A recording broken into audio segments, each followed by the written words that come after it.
Querido irmão, querida irmã, sejam bem-vindos ao programa Papo de Fé na Catedral.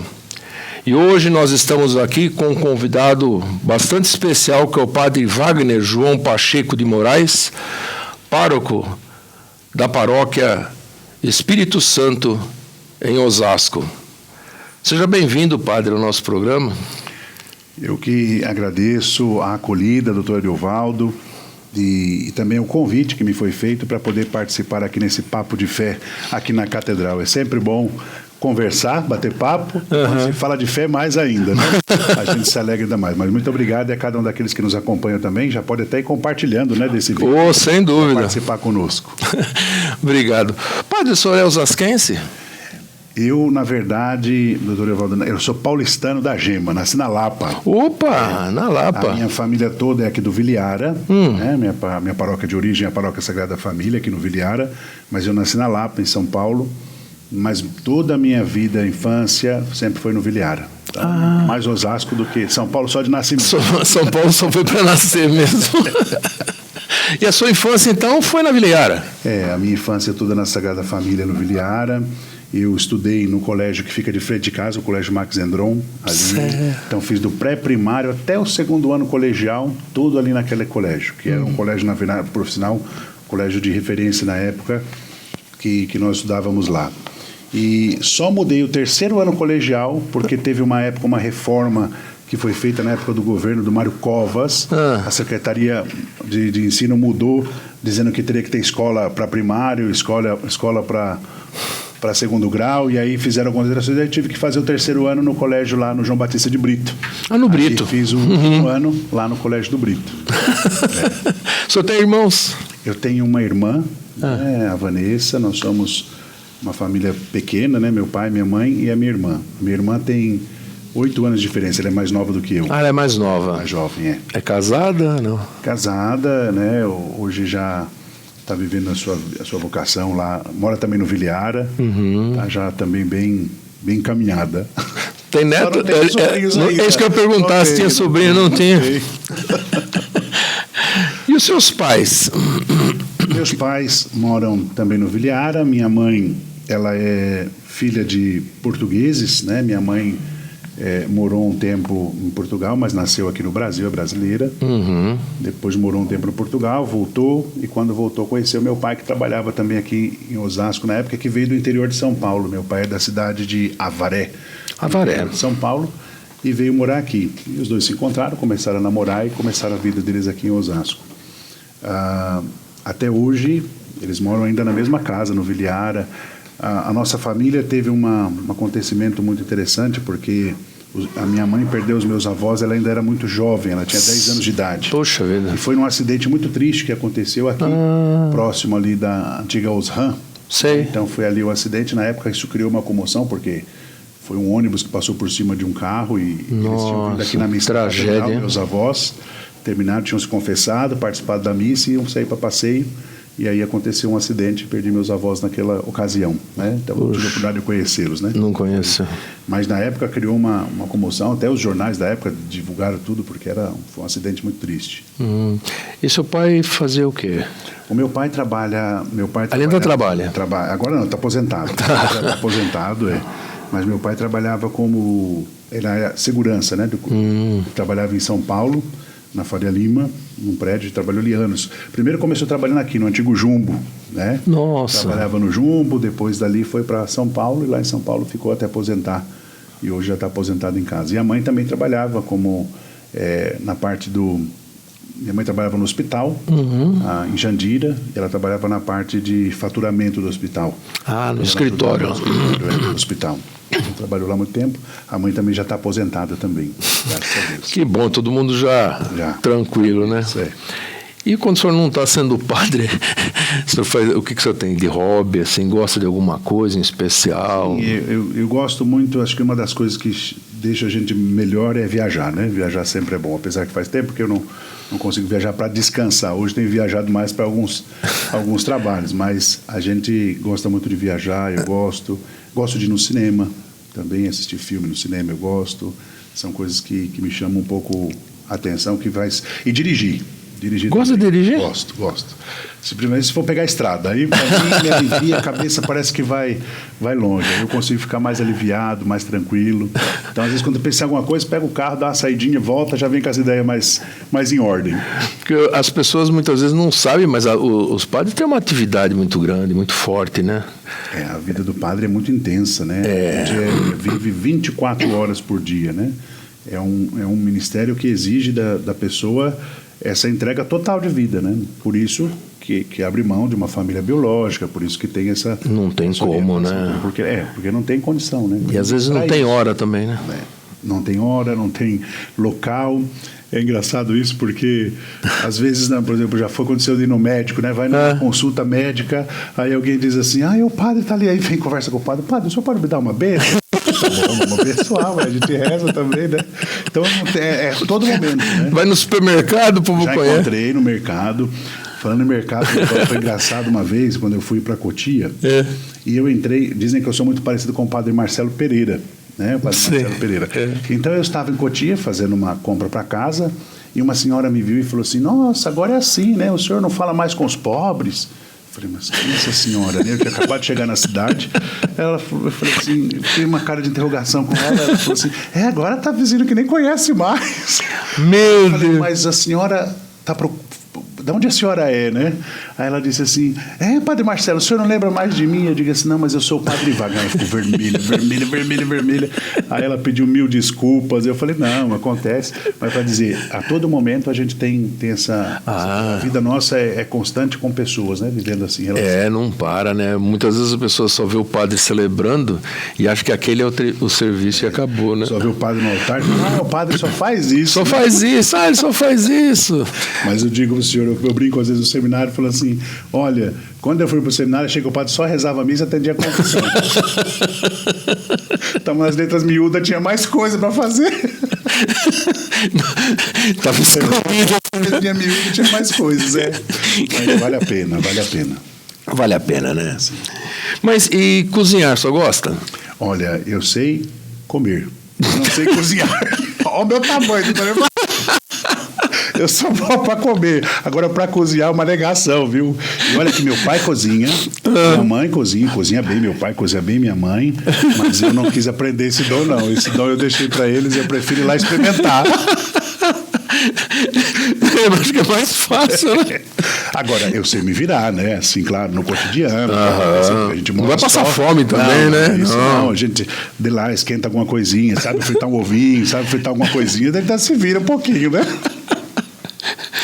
A gente sabe que a maior alegria de um padre é realmente quando ele recebe, né, o sacramento da ordem, é uma alegria muito grande. Mas, fora isso, o senhor teve uma outra grande alegria que o senhor podia compartilhar conosco? Uma das coisas que me deixou muito feliz, assim... claro, a ordenação ela é ímpar. É ímpar, né? Algo que acontece na vida, que marca o nosso ser por inteiro. A gente já pode dizer, como o apóstolo São Paulo, já não sou mais eu que vivo, é Cristo que vive em mim. Essa experiência a gente faz mesmo. Agora, o que também me deixou muito feliz foi quando nasceu minha irmã. O senhor se lembra, então? Lembro, eu ajudei a cuidar da minha irmã. Que bacana. Na época ainda que tinha aquelas fraldinhas de pano que minha mãe mandava colocar no varal, depois tinha que pegar e passar as fraldinhas lá de pano, porque ia usar depois na Vanessa novo. Então para mim foi uma alegria muito grande ter ganho uma irmã, né? Ajudei a cuidar, para mim foi algo que parece que trouxe mais alegria mesmo em casa. Que experiência, né? Uma outra realidade que ter a oportunidade de cuidar da irmã, de ver. Vai crescer com a Vanessa, assim. Eu lembro, tenho cenas delas e é engraçado que ela também lembra muitas delas, de cuidado. A gente fez muita arte junto, a gente bagunçou bastante. Imagino, né? E o senhor esteve em Roma, não teve recente aí? Eu estive em novembro em Roma, num curso de formadores, né? Na verdade, eu já fiz esse curso o ano passado, ano retrasado. Aí o ano passado, porque em julho do ano passado, como eu assumi um serviço na Conferência Episcopal, que é a OSIB, né? Que trabalha junto à CNBB, aí pediram que eu fosse também para representar a conferência nesse encontro que aconteceu em Roma. E foi um encontro muito interessante, Dorival, muito interessante. Porque trabalhou, o senhor que é da área aí de direito, o senhor sabe, trabalhou muito essa questão do cuidado da pessoa e principalmente na questão de leis, né? Hoje falou muito da questão do abuso de autoridade, se falou muito da questão do abuso de consciência, né? Então, o que isso implica? Quais são as questões da lei? Abuso sexual, tudo isso foi trabalhado para os formadores para que pudessem replicar isso nas dioceses quando voltassem. Esse encontro, diferente do outro que eu fiz, era só de língua portuguesa. Tá. Nessa ocasião agora foi para toda a América Latina. Então, nós tínhamos padres de todos os países aqui da América Latina, o que foi, para nós, muito rico, né? Na questão de cultura, de conhecer outras realidades, de ouvir como que também as outras conferências trabalham na formação presbiteral, como que eles trabalham com os seminários, ver que tem países que estão sofrendo ainda muito com as vocações, que têm caído, né? Então, por isso, esse trabalho nosso da pastoral vocacional tem que ser intenso nas comunidades. Graças a Deus, o Brasil sempre saindo na frente no sentido de pensar o terceiro ano vocacional, que é algo que está chamando a atenção de novo a repensarmos uma cultura vocacional na nossa igreja. Porque a gente sabe que nós somos finitos aqui, mas a igreja continua até que o Senhor venha, né? Então, a gente crê nisso. Então, a gente tem que deixar sempre um legado de pessoas que vão dar continuidade nesse serviço. Mas foi muito rica essa experiência lá por causa dessa esse intercultural lá com os padres, foi muito interessante. Porque tem problemas que não são só nossos, né? Sim. E que são comuns, e outros que são comuns. Então, só que a forma de lidar com cada um deles é que traz aquilo que é peculiar, né? Então, ou seja, como que enfrentou a Argentina determinados assuntos, como é que enfrentou o Brasil determinados assuntos, né? Então, às vezes, o problema é muito parecido, mas a forma de enfrentamento, a igreja do Brasil, ela tem um dinamismo muito forte, né? A nossa conferência, ela tem uma estrutura muito rica no sentido de saber articular mesmo, né? E trabalhar a igreja num todo. Essa troca de experiências sempre é fabulosa, né? Porque como enriquece, né? A gente se sente... Primeiro que eu estava lá e a gente leva, claro, a diocese também, né? Sim. É a nossa diocese que está ali presente também. Aí a gente vê o quanto que as igrejas... o quanto que os bispos, os padres estão preocupados realmente na continuidade da igreja e também os leigos, que a gente sabe que são todos que têm um serviço importante dentro da igreja. Por isso que eu volto a recordar. Esse terceiro ano vocacional tem sido um marco para nós e temos que pegar esse gancho para voltar a trabalhar nas comunidades, principalmente esse pós-pandemia, onde o pessoal deu uma... todo mundo, né? Em todos os ramos, né? Deu uma baixada, parece que a gente vê uma recuperação, isso, né? A gente começa a ter uma esperança, porque começa a ver algo que realmente vai fazer a diferença. Eu acredito que o ano vocacional veio para isso. Que bacana. E o que levou o senhor a se tornar um padre? Como foi isso? Doutor Evaldo, a minha história para vocacional é grande, né? Assim, né? Eu, desde pequeno, eu sempre tive um carinho pelas coisas da igreja. Sempre. Meus pais são cristãos, são católicos, casaram lá na Sagrada Família do Viliara. Então, assim, me levavam à missa. Eu vinha muito à missa da Catedral de Santo Antônio nas terças-feiras, na do Pãozinho eu sempre vinha, mas aí vinha com a minha avó, porque meu pai e minha mãe trabalhavam, então minha avó me pegava pela mão, filho, vão comigo para a igreja, me trazia. Então, assim, várias vezes assistindo, participando da missa, então isso sempre me encantava. Mas até então nunca tinha pensado em ser padre. Não me via isso na cabeça. Se eu falar, rezava com a bolachinha, nunca tinha passado isso. Mas olhando as fotos minhas do colégio, é engraçado, porque... Quando eu ia dançar as festas juninas, na grande maioria eu era o padre. Eu não dançava com ninguém, eu ia ser o padre. Eu colocava a roupa e ia dançar, fazia o papel do padre na festa junina. Eu falo, tem coisas que a gente não entende, né? Depois você vai olhando e vai vendo, olha, realmente tinha... Então a figura do padre para mim sempre foi chamou sempre muita atenção. Né? Quando eu comecei no seminário, antes de ir para o seminário, pensando na vocação, como qualquer jovem, eu trabalhei, namorei, né? Tive a minha experiência de namoro, com quase 4 anos de namoro, 5 anos ia fazer, a gente deu um tempo, porque já estava pensando já na questão do noivado, do casamento, mas falando, melhor a gente esperar um pouco mais, e aí cada um foi para o seu lado e assim ficamos. Mas eu tenho um amigo meu do Viliara, um leigo que é aqui da paróquia do Viliara, hoje ele está morando ali perto da São Domingos, o Davi, e ele um dia me chamou, falou assim, nós éramos coordenador do grupo de jovens juntos, trabalhamos na catequese juntos, e ele falou assim, você já pensou em ser padre? Ele que me falou. Eu digo, eu não. Mas ele tinha o estereótipo de padre. Ele era todo arrumadinho, engomadinho, sabia tudo da igreja. Eu falei, não, nem para catequista eu servia, eu não sei nem a Bíblia decor, como é que eu vou ser catequista? Não, pensa bem, olha a sua vida, como você se doa. E realmente, nas coisas da igreja, sempre me dediquei, sempre gostei de fazer com muita intensidade, como na escola também, né? Trabalhei com Grêmio, com questão de coordenação de escola, a gente também sempre se dedicou a isso. Tanto que no meu teste vocacional, aquele que a gente faz na escola, dava assim, ou ia ser político ou ministro de culto religioso. Aí eu falei, caramba! Não tinha como escapar, hein? E aí foi onde ele falou, pensa bem, né? Aí eu falei, mas que estranho, né? Por que pensa bem, né? E aí ele queria fazer encontro vocacional.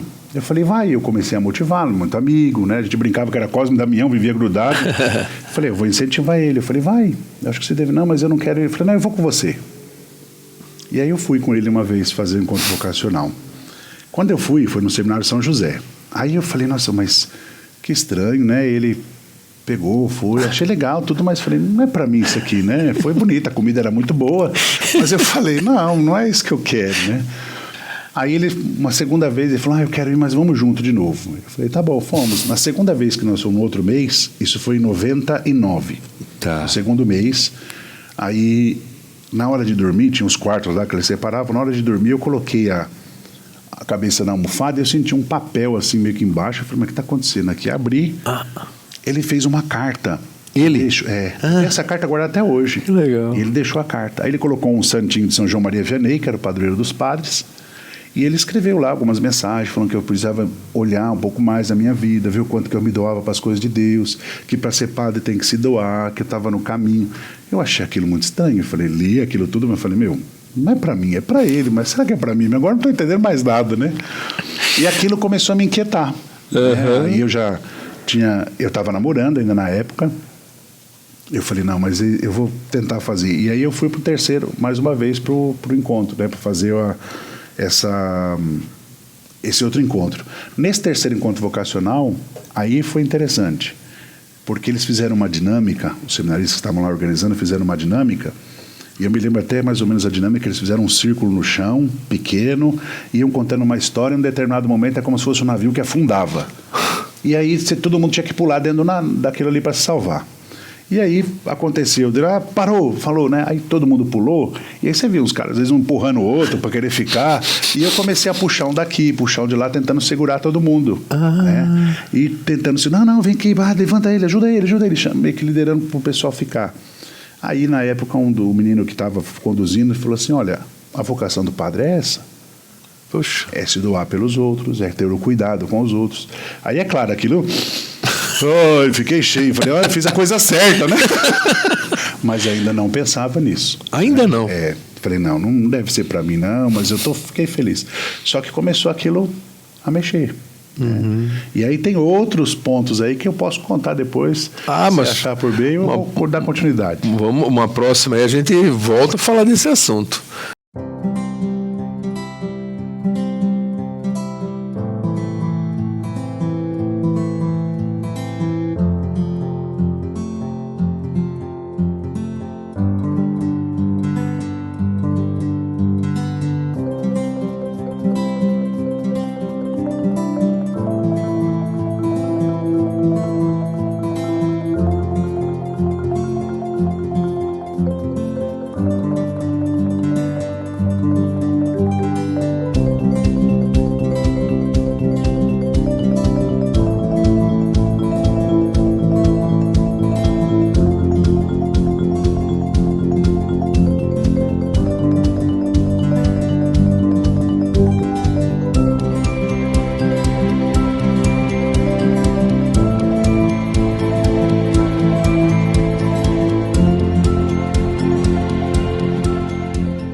Mas, pai, dando continuidade aí à sua história de vida, né? Como é que foi, então, seguindo aí nessa... Porque até então, o senhor parece que não queria ser padre, né? Não, eu na verdade, tinha o ideal de ser policial. Policial? É o que eu queria, Porque eu tenho alguns militares na família e eu achava interessante aquilo. Então, eu falava, eu gosto da disciplina deles, eu acho interessante, mas... fui fazer esse encontro vocacional. No terceiro encontro vocacional, dando continuidade, né? No terceiro encontro eu comecei a me questionar. Tá. Aí eu fui no sacrário, né, rezei. Nesse período também eu tinha feito um momento de retiro na igreja, com a experiência da renovação carismática, já estava assim mais aprofundado. Aí fui no sacrário e falei, Senhor, eu não sei o que o Senhor quer. Né? Eu sei o que eu quero é ir para casa. Mas se o Senhor quer alguma coisa, eu estou aqui. Né? O que eu quero é fazer a sua vontade e ser feliz fazendo a sua vontade. E aí foi onde começou a acontecer algumas coisas. Dom Francisco, aí foi fevereiro, março, abril, maio. Junho, Dom Francisco foi no encontro vocacional. Ele costumava ir para selecionar quem ia ficar. Nossa turma era muito grande, nós éramos em 30 fazendo encontro vocacional. Nossa, 30? E aí Dom Francisco foi lá, e quando Dom Francisco chegou, já sabia que ele ia selecionar alguns para ficar. Então já estava aquela expectativa, né? Agora, fico, não fico, como é que vai ser, né? Mas naquele dia que eu fui no sacrário, eu falei para Deus, se for para eu ficar, não pode ser agora. Não pode ser agora. Por quê? Eu trabalhava, eu fazia faculdade de engenharia, eu tinha algumas coisas que eu tinha que definir na minha vida. Brava, então se for para ser agora, não vai ser. Então é um sinal para mim não ser.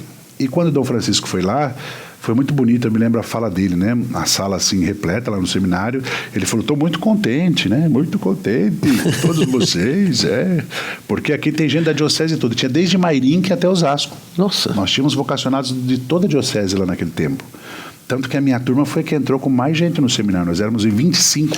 25 quando entramos, né? Dos 25, hoje nós somos 5 padres, né? Mas eram 25 que entraram no seminário naquele tempo. Aí Dom Francisco disse assim, eu tenho 2 notícias, uma boa e uma ruim.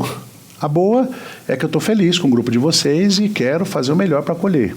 A ruim é que não tem espaço para todo mundo.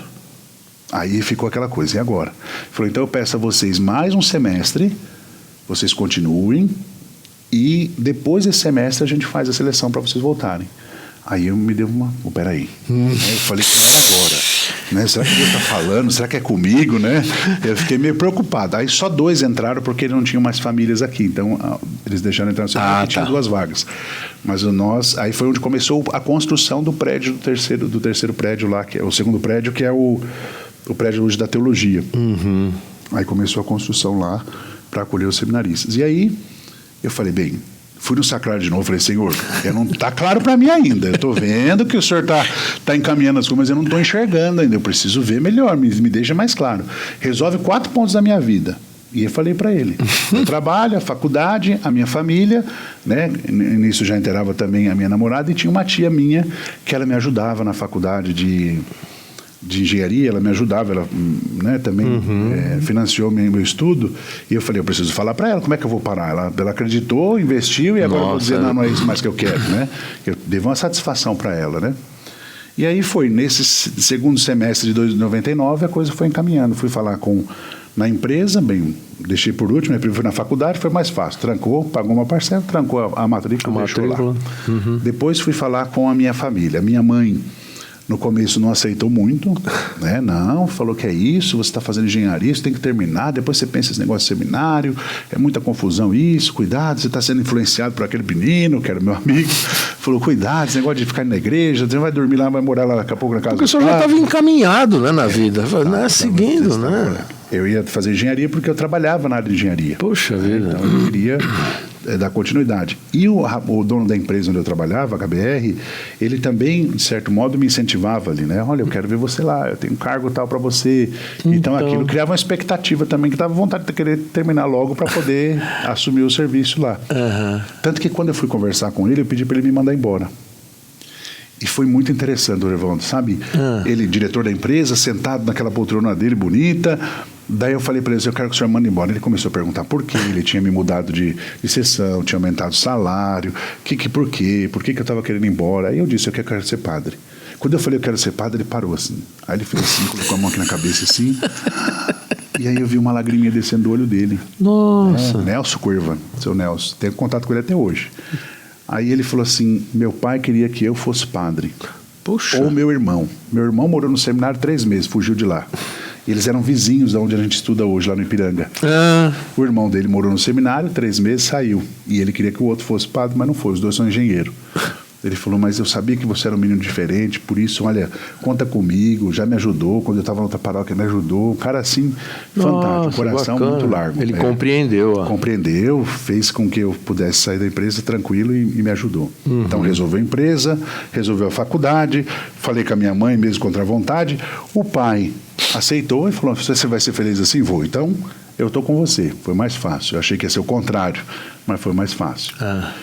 E aí fui falar com a minha tia, conversei com ela, falei, olha, Clara, está acontecendo isso, eu vou... Ela falou, que bom. Você vai ser feliz assim também? Ela disse, vou. Então, o que você precisar no seminário, eu vou te ajudar. Né? E aí fui tranquilo. Aí falei com a namorada, falei, olha, acho que a gente está cada um no seu caminho, já faz tempo que a gente... Ela entendeu também, no começo ela achou que, tá me deixando porque é alguém, a conversa toda, deve ter alguma menina no meio, e na verdade não era, a gente já estava me encaminhando para fazer o seminário. Então, nesse segundo semestre, resolveu esses 4 pontos. Aí veio o chamado do seminário, aí já selecionaram os 25 para entrar. Aí foi quando nós fomos para o seminário, no primeiro encontro, na época, eu lembro, o padre Atílio era o nosso, que acompanhava a gente, meio de propedêutico, que não existia propedêutico naquele tempo. Ainda não tinha. Mas meio que tentando fazer isso nos finais de semana, então ele ia lá, conversava com a gente, orientava, né? O padre Rogério Lemos, na época era seminarista, mas nos acompanhava também, então ia dando algumas dicas, olha, vai por esse caminho, faz isso, faz aquilo. E aí foi onde nós ficamos. Em 2000, nós começamos o retiro em janeiro e entramos para o seminário. E tinha espaço para os 25 lá? Teve, porque construiu o prédio por trás. Em função do outro prédio. Aí foi onde a teologia mudou para lá e nós ficamos na Casa da Filosofia por lá de cá, com alguns teólogos ali ainda morando, para poder adequar, porque aí foi quando depois começou o segundo andar do prédio de lá. Então foi feito por escala a partir da demanda que tinha naquele tempo. Mas foi uma experiência muito rica. Aí eu falei para Deus, falei, Senhor, olha, eu não tenho mais como dizer não. Aquilo já começou a mexer, já estava mais encantado. Então eu falei, agora eu acho que é isso mesmo, mas tenho dúvida. Tanto que eu falei para Deus assim, a minha dúvida é a seguinte, eu vou entrar, mas o meu lema vai ser, Deus provê, Deus proverá, e sua misericórdia jamais faltará, porque se for pela sua misericórdia eu vou, senão eu fico, né? E depois guardei isso nos anos do seminário, e aí com as etapas de formação a gente vai vendo a igreja confirmando a vocação, passei a filosofia, depois fui chamado para teologia, me permitiram estudar teologia, depois ver os ministérios, aí eu fui vendo os sinais mesmo de Deus, né? Assim, da minha vocação. Saí do Viliara, fui trabalhar na paróquia do Padre Valdivino em Barueri, na Rainha Santa Isabel, fiquei 2 anos lá no Parque Viana, depois fui 1 ano para trabalhar lá no Ariston, na paróquia São Francisco de Assis, depois do Ercílio me trouxe para cá para o seminário, fui trabalhar no Munhoz Júnior, fiquei 1 ano, 1 ano e meio praticamente ali no Munhoz, e aí depois ordenei padre e aí fui para Cotia, para começar uma área pastoral, e depois fiquei pároco lá, primeiro pároco na Paróquia Nossa Senhora de Fátima, e depois de 6 anos lá, quando tínhamos acabado de comprar a casa paroquial, que estava tudo meio encaminhado, aí Dom Ercílio falou, eu preciso de você aqui no seminário. Né? aí eu chorei também, que eu não queria ir, falei, não é comigo, falei, não é, e aí, tô aqui. E qual que é a parte mais gratificante, assim, de ser padre para o senhor, assim? Que o senhor fala assim, isso o que me deixa muito feliz, Evaldo, é o cuidar, é poder cuidar das pessoas. Né? Eu acho que isso que a gente fica mais feliz, sabe?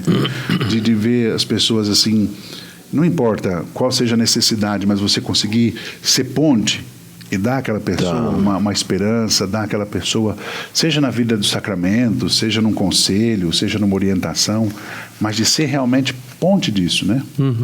Ser um sinal de Deus para aquela pessoa. E isso me chama muita atenção. E às vezes as pessoas dizem, mas eu sempre penso assim, eu gostaria de ser o padre que eu gostaria que o padre fosse para mim. Né? Eu sempre queria que o padre fosse na minha casa, por exemplo.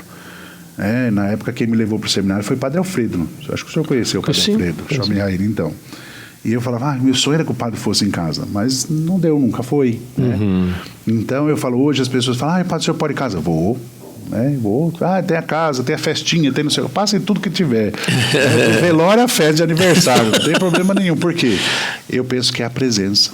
A nossa presença é sacramental. Então, assim, a presença de um padre faz a diferença.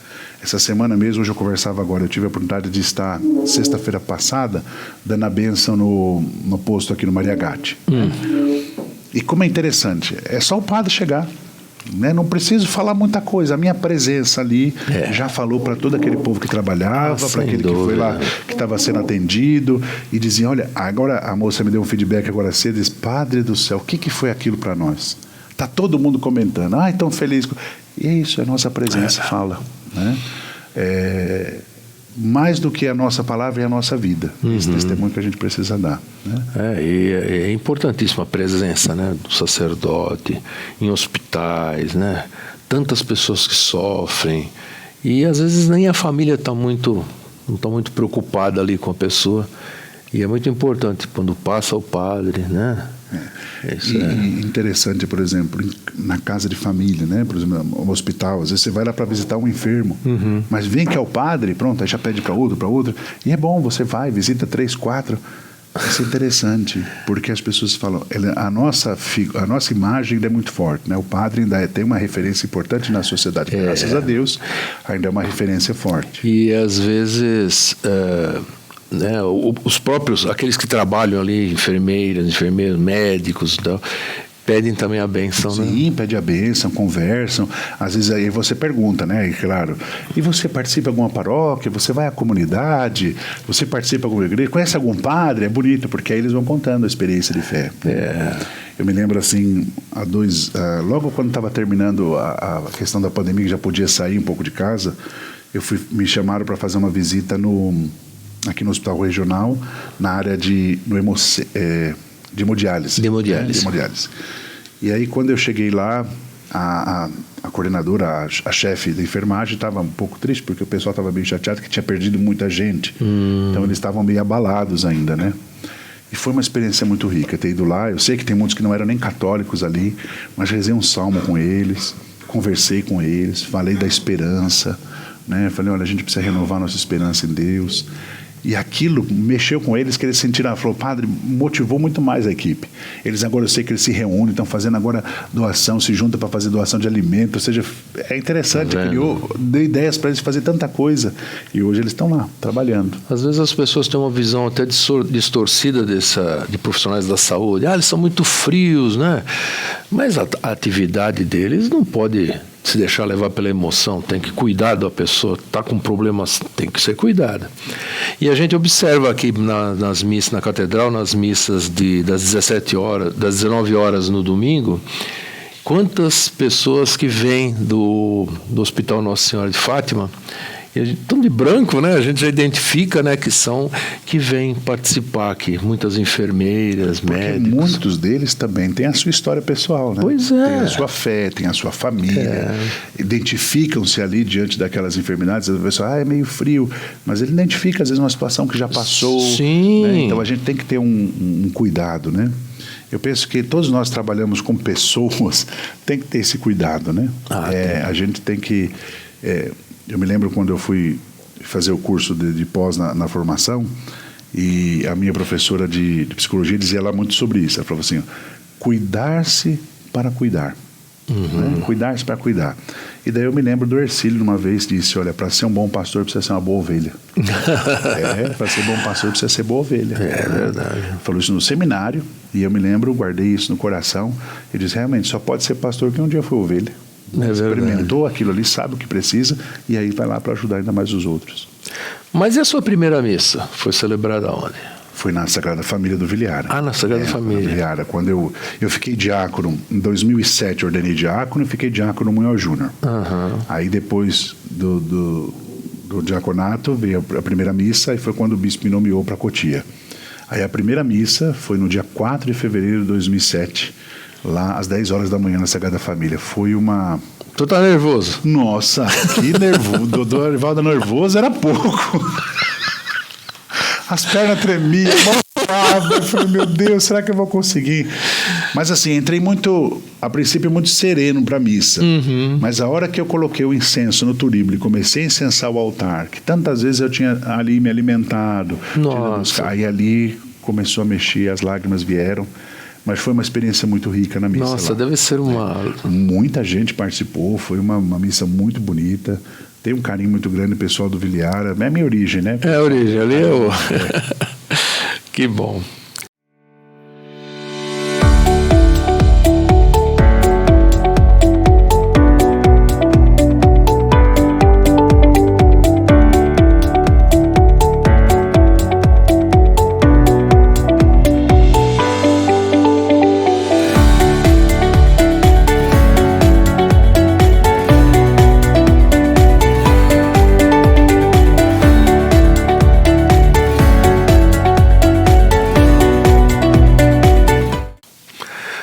Entrando propriamente no tema de hoje, né, que é a vocação ao sacerdócio, né, e sobre o seminário.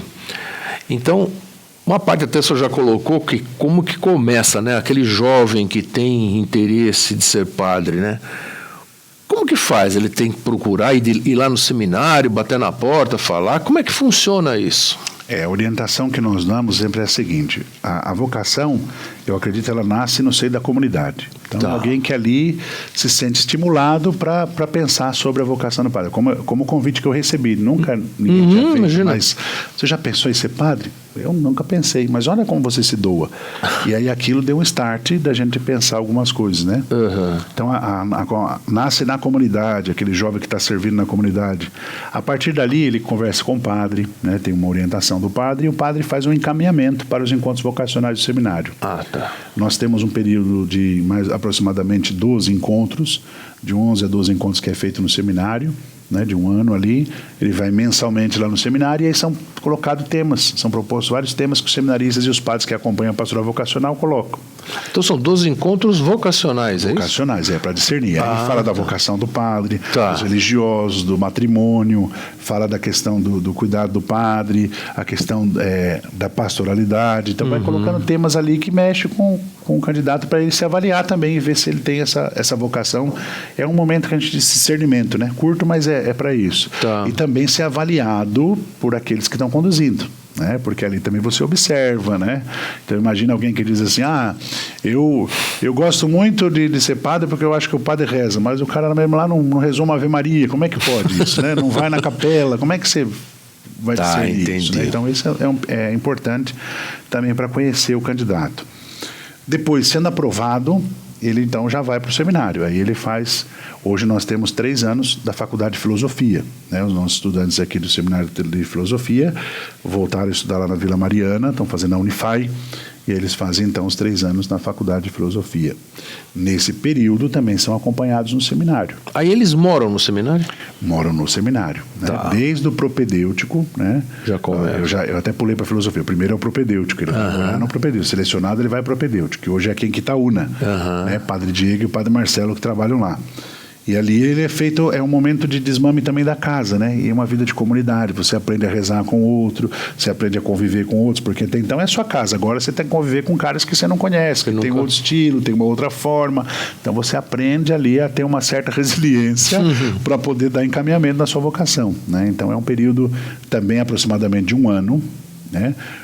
Existe um documento que normativa a formação, que é a Ratio Fundamentalis, e ela fala que pode ser até de 2 anos, né? Mas na maioria das vezes é 1 ano. Então ali é feito um acompanhamento também daquela vocação e vai se observando se tem realmente sinais de vocação. E aí, tendo sinais de vocação, a partir dali, então, sendo aprovado, vai para a filosofia. Já mora no propedêutico, depois já vai para a filosofia para morar também na filosofia. O propedêutico, as formações são internas, então os professores vão até lá para dar a formação. Na filosofia, como na teologia, eles já vão à faculdade. Aí eles têm esse estilo de casa de formação que sai e vão para fazer a formação intelectual e depois volta para casa para ter as formações próprias da vida, do tempo de cada um da sua dimensão que está vivendo, né? A Ratio Fundamentalis, ela também mudou um pouco a nomenclatura dessas etapas, né? Ela segue muito essa questão da gradualidade. Então ela segue um pouco aquilo de iniciação à vida cristã. Existem passos que têm que ser dados. Então depois do encontro vocacional faz o propedêutico, que é essa introdução. Terminado o propedêutico, vai para uma etapa chamada discipulado. Então antigamente falava filosofia e teologia. Mas filosofia e teologia dá a entender que é só intelectual. Não, você vai para o discipulado. Você vai estudar filosofia, mas você também vai se formar na parte espiritual, na parte humana-afetiva, na parte pastoral, na sua dimensão missionária, vai trabalhar outras questões que também vão ter que ser avaliadas. Então não é só passar com nota 10 na filosofia. Você tem que ter tem as outras dimensões que vão ser trabalhadas, que você precisa dar essa resposta também. Tem toda uma formação dentro também interna do seminário. Do seminário. Sim, E o acompanhamento, né? Hoje a diocese ela optou já há algum tempo. Nós temos, por exemplo, um trabalho na área humana-afetiva que é de terapia. Né? Então, no propedêutico é feito em grupo, depois nas etapas seguintes é feito individual. Isso é junto com a direção espiritual. Aí tem padres que acompanham espiritualmente cada candidato. Poxa. Que é para poder ajudar a orientar e alinhar, né? Porque existem coisas que são humanas e outras que são espirituais que precisam ser trabalhadas, né? Graça e supernatureza, para você ter as duas juntas para poder trabalhar o fé e vida aí, senão não vai dar passo, né? Então isso tudo para ajudar. Depois também a pastoral, que exige deles o serviço nas comunidades. Então a gente avalia tudo isso dentro do seminário. 3 anos ali no seminário de discipulado, aí faz um pedido para a teologia, que é agora a etapa da configuração, é a nomenclatura que se dá. Configuração. Por quê? Ele precisa configurar-se mais a Cristo. A ordenação diz que dá essa graça da configuração a Cristo.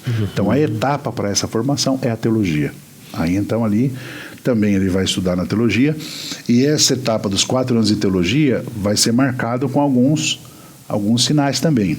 Vai ter admissão aos candidatos à ordem sacra. Então, o candidato aprovado, depois de um escrutínio, depois de orientação, o bispo chama, dá ele a admissão. Depois foi feito o escrutínio também para leitorato, então se torna um leitor oficial, um ministro da igreja. Depois o acolitato, né? Vai ser acólito da igreja, recebe também o mandato do bispo, se aprovado. E, por último, termina a teologia. Aí tem uma etapa hoje chamada de síntese vocacional. Tá. Né, que antigamente a gente estava chamando de ano pastoral, mas já até está meio desuso esse termo ano pastoral. A gente fala porque é mais fácil falar assim, mas é importante entender que a síntese vocacional é o tempo de agora ele dizer: eu fiz o propedêutico, fiz o meu discipulado, fiz a minha configuração, agora que padre que eu quero ser? Tá. É a hora dele ordenar tudo aquilo na vida dele e dizer: olha, o padre que eu quero ser é esse. Nessa etapa ele já não mora mais no seminário, ele já mora numa paróquia. Tá. E ele vai ter uma vida mais próxima agora ao ministério, aos padres. Então ele participa da reunião do clero da região.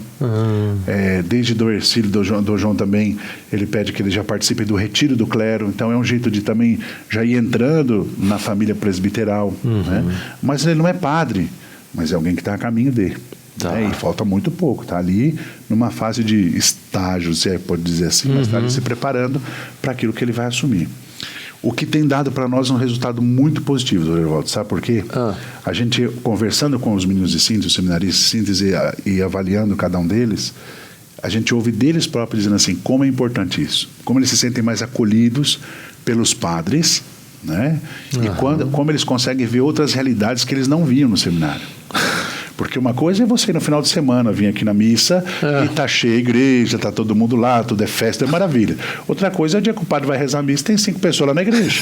Que é dia de semana, né? Às vezes é pouquíssimas pessoas que vão. Mas se chover, então pior ainda. Né? Se esfriar, igual tá esfriando, mais aí vai diminuindo. Ou com medo, né? A nossa região aqui, Santo Antônio, né? Eu tenho repensado um pouco o horário de missa lá nosso da Espírito Santo, porque à noite o pessoal está com medo de ir à igreja, né? Por causa dos assaltos, por causa da violência. Então, assim, tem muita gente de idade, às vezes tem dificuldade de andar no escuro. Então, quando a gente faz agora missa 6:30 da manhã, vai muita gente. 3 horas da tarde, vai muita gente.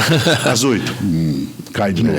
Vai. Então, são coisas que a gente precisa atualizar na pastoral também, né? E isso só se percebe quem está ali na ativa. Convivendo no dia a dia. Convivendo no dia a dia. Aí isso para eles, nossa, nunca pensei que fosse assim. É interessante quando eles falam, padre, eu nunca pensei que fosse assim. Né? Padre, mas olha, é diferente. Para você ver o que o padre enfrenta.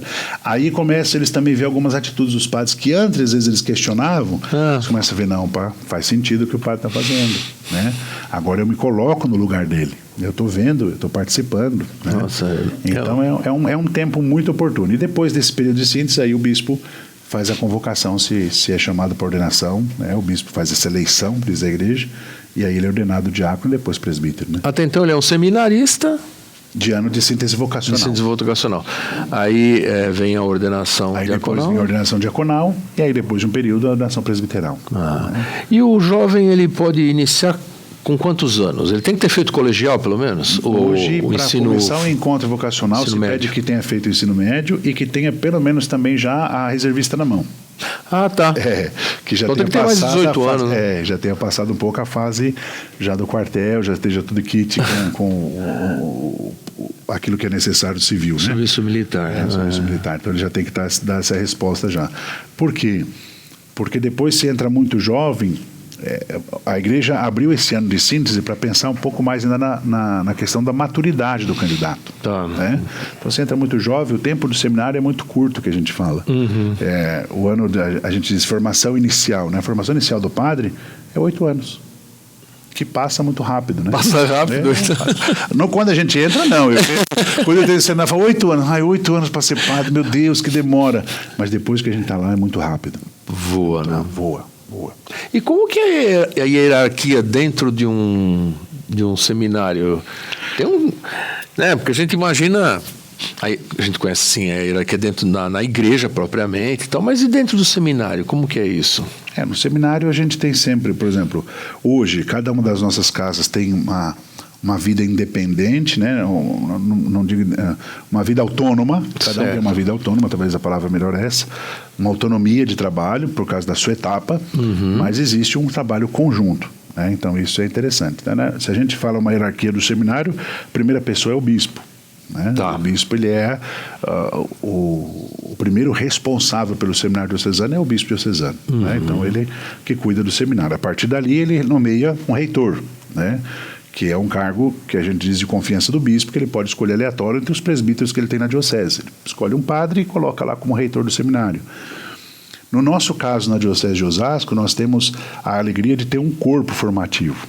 Certo. Né? Eu sou o reitor porque tem que ter esse papel social, mas nós somos 6 padres que trabalhamos na formação. Né? Tá. Então tem lá, eu tenho um auxiliar, que é o padre Gilvan, que trabalha comigo na teologia, tem o padre Adilson, agora com o padre Leonardo, da filosofia, tem o padre Diego e o padre Marcelo no propedêutico.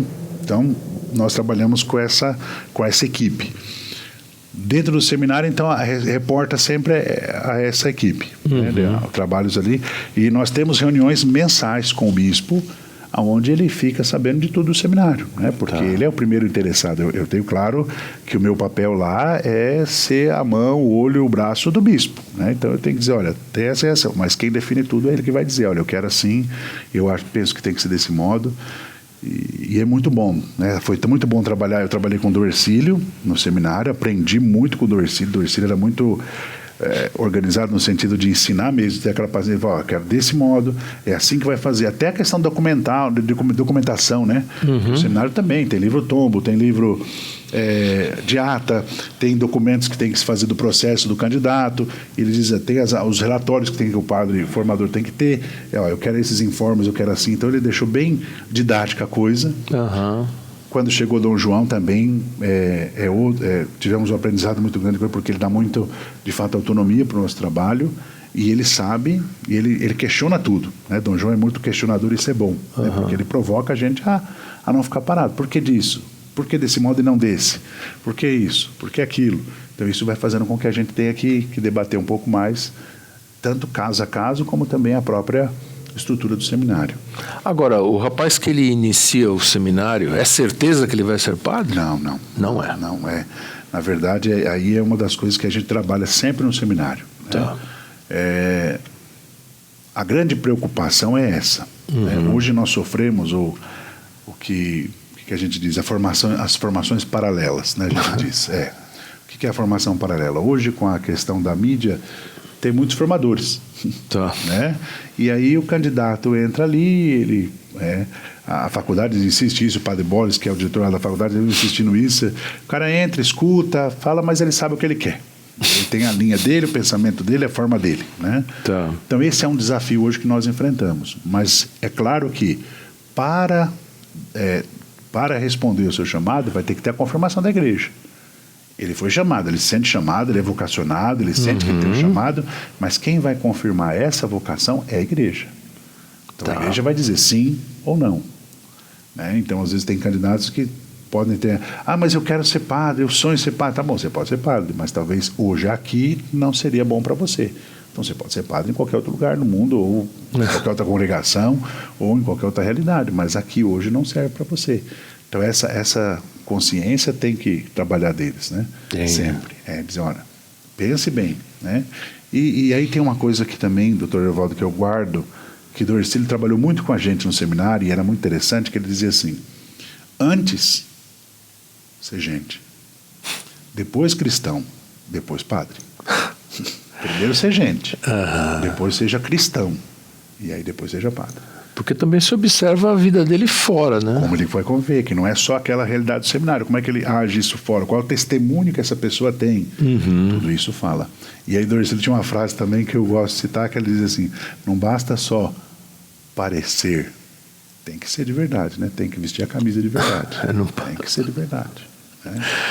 Padre, para a gente finalizar, gostaria que o senhor falasse um pouquinho sobre a sua fé. O senhor vem de uma família católica, já colocou que sempre participou da igreja, mas fala um pouquinho da sua fé. Eu sempre tive essa preocupação de viver essa fé como adesão mesmo, sabe? E para mim, o grande norte da minha experiência hoje de fé é baseado na palavra de Deus, na Eucaristia. Né? São duas colunas para mim que eu não tinha como deixar, e a minha devoção à Nossa Senhora, né? Eu fiz uma experiência na renovação carismática, que foi onde me trouxe a curiosidade de querer entregar mais ainda a minha vida a Deus, à igreja. Eu cultivo algumas coisas ainda até hoje, outras também bebi de outras espiritualidades, de outras fontes, fui conhecer também um pouco mais de outras espiritualidades na igreja e me alimentei também de outras espiritualidades, e hoje o que eu vivo da minha fé é isso. Eu penso muito nessa minha fé na contemplação, né? Eu tenho a alegria de estar no seminário e às vezes não tem ninguém, mas tem a capela, né? De parar um pouquinho lá no sacrário, de ficar ali, de silenciar um pouco, né? De ter a minha oração pessoal, que é o que me alimenta, que é o que me dá força, senão eu não vou conseguir. Senão a gente corre o risco de só oferecer e esquecer de beber, né? Eu tenho muito claro aquilo que Santo Agostinho fala, eu não posso ser só um canal da graça. Eu sou um canal onde a graça vem e passa, mas ela não absorve nada, o canal não absorve. Ele fala, seja concha. Porque aí você se enche e transborda, né? Então eu tenho essa preocupação sempre de buscar a minha espiritualidade focada, centrada na Eucaristia, na Palavra de Deus e também na minha devoção a Maria. Isso eu não abro mão, e é algo que eu tenho comigo, e sei o quanto que ela, como todo sacerdote é filho predileto de Nossa Senhora, eu sei que eu tenho uma predileção muito grande a ela e ela tem por mim, né? Isso eu tenho claro no meu rosário todo dia, eu sei que ela tem cuidado de mim. Que bonito.